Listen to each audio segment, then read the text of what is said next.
नमस्कार, मैं हूं पवन त्यागी।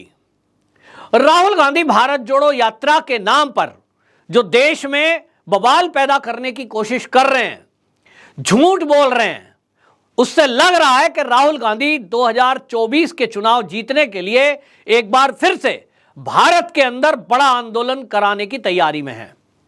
किसान आंदोलन हमने देखा झूठ पर आधारित था, सीए का आंदोलन झूठ पर आधारित था।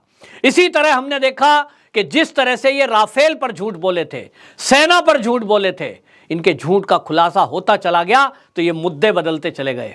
आज भारत जोड़ो यात्रा में जिस तरह से ये यात्रा में शब्द बोल रहे हैं, लोग उनकी यात्रा को ठीक से ध्यान नहीं दे रहे, मीडिया भी उनकी उस बात पर गौर नहीं कर रहा है। लेकिन मैं आपको बता रहा हूं, जो मैंने उस यात्रा में कुछ चीजें देखी हैं वो बहुत ही गंभीर और खतरनाक हैं।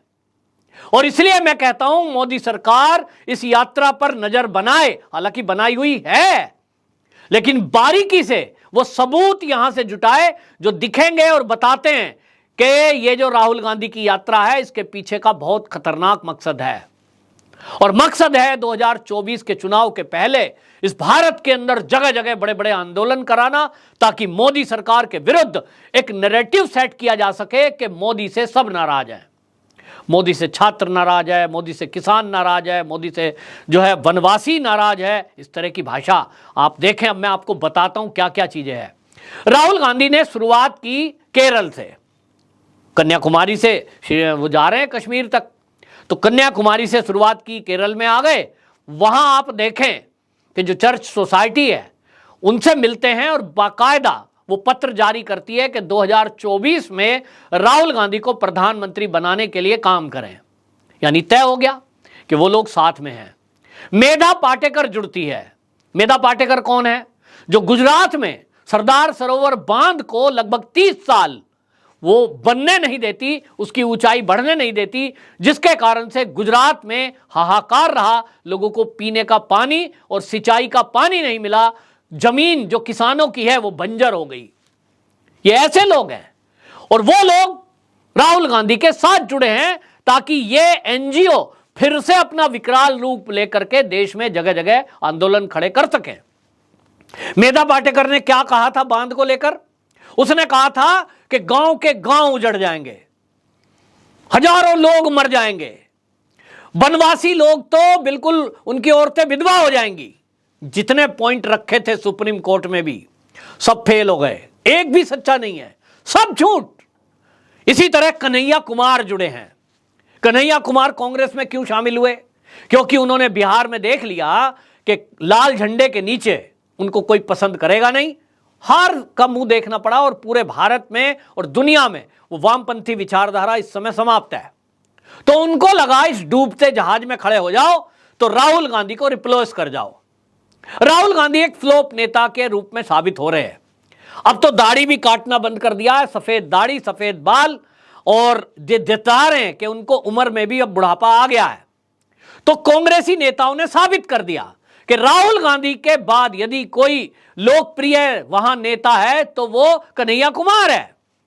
अब राहुल गांधी का नाम उन्होंने इसलिए लिया क्योंकि मजबूरी है। ऐसा कह नहीं सकते कि कांग्रेस में यदि कोई सबसे लोकप्रिय है तो वो कन्हैया कुमार है, वो ऐसा कह नहीं सकते। उन्होंने इसलिए राहुल का नाम पहले जोड़ा।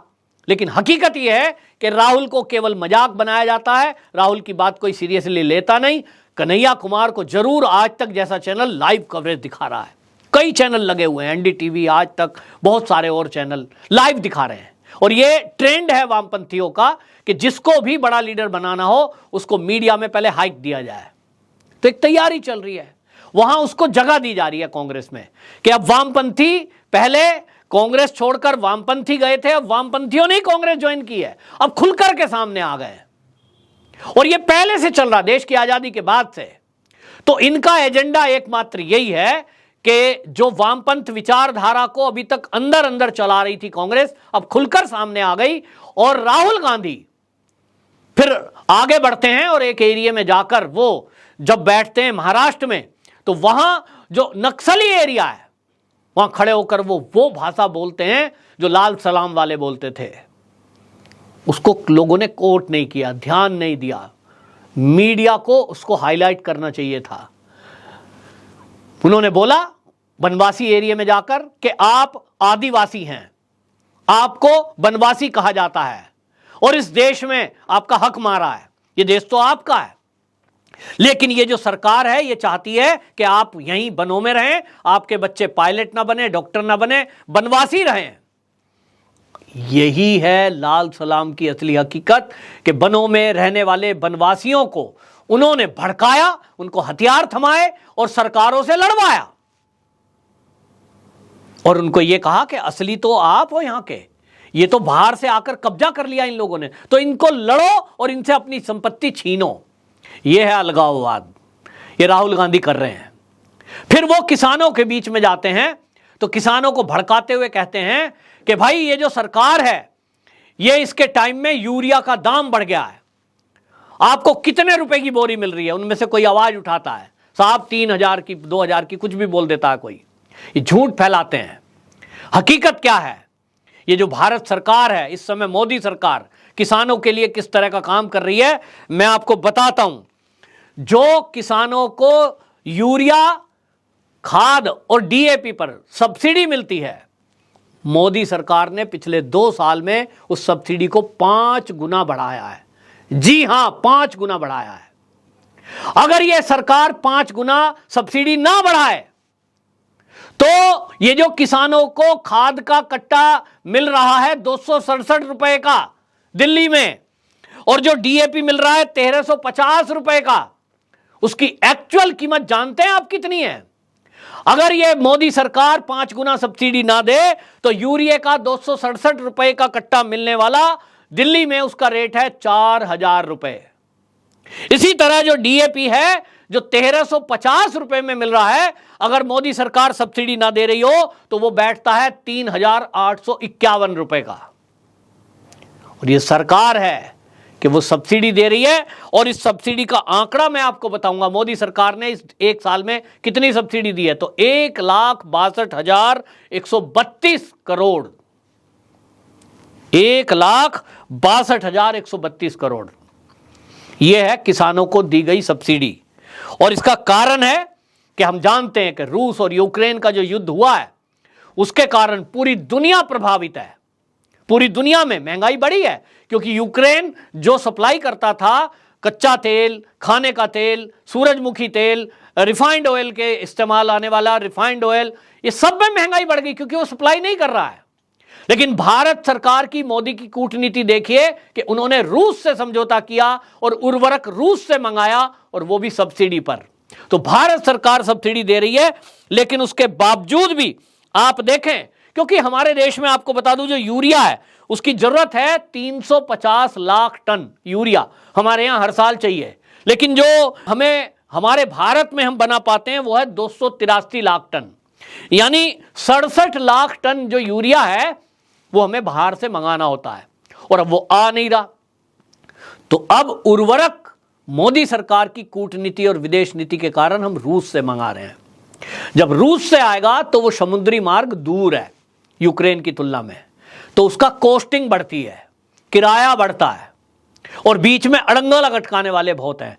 और इसलिए भारत सरकार ने, मोदी जी ने यह तय किया कि हम अपनी सब्सिडी बढ़ाएंगे लेकिन किसानों को सस्ती दर पर ही मिले। मैं कुछ आंकड़े यूरिया के रखना चाहता हूं, किस तरह से हमारे देश में सबसे सस्ता, दुनिया में सबसे सस्ता यदि कहीं यूरिया और डीएपी है वो भारत में है।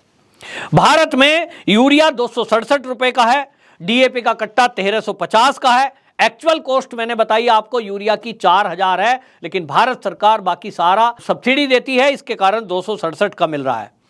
पाकिस्तान में यही यूरिया जो हमारे यहां 267 का है 791 रुपए का है, पड़ोसी देश है। इंडोनेशिया में वो यूरिया का कट्टा 593 रुपए का है। चीन में 2100 रुपए का है, जी हां 2100 रुपए का। और यहां आपको बता दूं चीन में वो सब्सिडी नहीं देते हैं, ये मैंने रुपए में कन्वर्ट करके बताया। बांग्लादेश में वो 719 रुपए का है जो कट्टा हमारे यहां 267 का है। अमेरिका में 3060 रुपए का है, सब्सिडी यहां भी नहीं दी जाती। ब्राजील में भी सब्सिडी नहीं दी जाती, और इसके कारण वहां यूरिया का कट्टा 3600 रुपए का है। ये रेट हैं जो बताते हैं कि भारत में किसानों को दी जाने वाली सब्सिडी सबसे ज्यादा है, और सबसे सस्ता यूरिया उनको मिल रहा है। और इसके कारण 1,62,000 करोड़ रुपया ये किसानों को सब्सिडी दी जा रही है। लेकिन इसके बावजूद भी राहुल गांधी किसानों को भड़काने के लिए, बरगलाने के लिए झूठ का प्रचार कर रहे हैं, जिससे उनकी मंशा पर सवाल उठता है कि आखिरकार ये झूठ कब तक परोसेंगे। और यहां एक और बात है कि विपक्ष का काम झूठ फैलाने का है, वो फैलाएगा। उसका काम लोगों को भड़काने का है, वो भड़काएगा। बाकी हम जो लोग हैं, हम कहते हैं अपने को राष्ट्रभक्त, हम कहते हैं सनातनी, तो हमारा क्या फर्ज है?